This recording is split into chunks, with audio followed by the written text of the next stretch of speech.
Noriko Natsume couldn't find her way to the local bus station. She was en route to PEI, where she wanted to spend a few days in Anne of Green Gables' wonder. The clock was ticking, and she needed to catch her bus. That's when she says a man named Bill Owen walked by.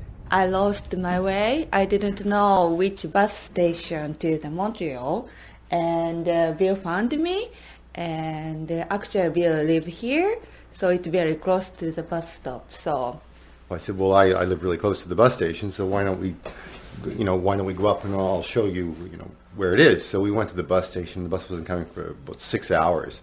So I asked Noriko if she wanted to come back to my place for a coffee, and rather foolishly, she said yes. Over that cup of coffee, Bill and Noriko found they had a lot in common. But they parted ways, thinking this was it.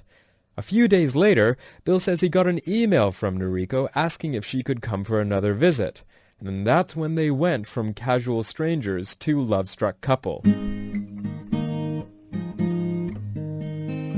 As much as they wanted to be together, Bill and Noriko were separated by thousands of kilometers.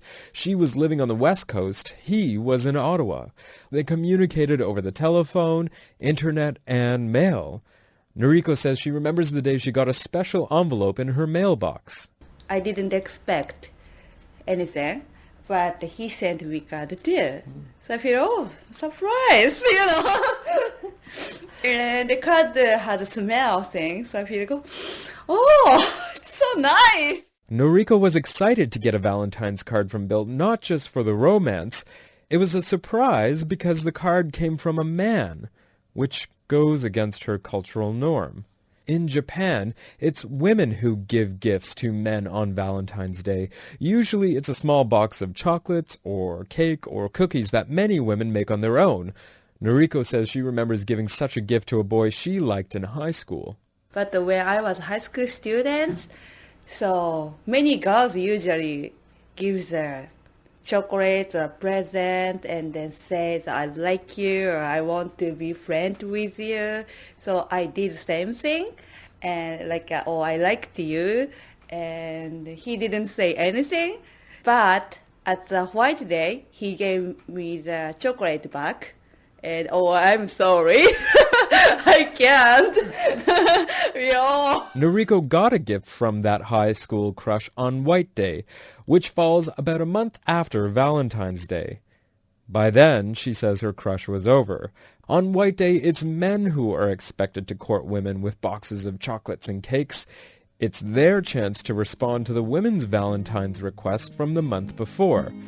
Giving a gift means that he is interested. Every day, in every way, I can't stop loving you. The Japanese reverse Valentine's Day has its own cultural significance, says Bill and Noriko. It gives women the chance to assert their own romantic interests, rather than wait for the men to make their move. A lot of what a Japanese woman would have done in the past, and still today, would have been focused on making the man happy, doing things for the man. So I think when they imported the Valentine's Day tradition, they changed it a little bit because they didn't really fit with Japanese society.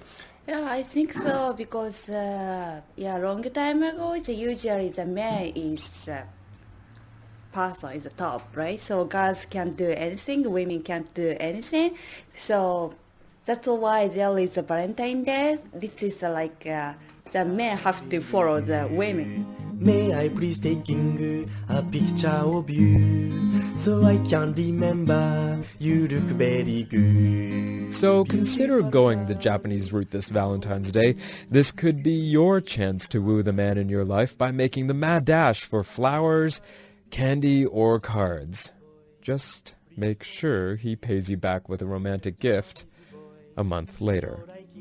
For CBC Radio, I'm Michael Bardwaj. Now I have a picture of a girl I can look, going back home, putting my comic book.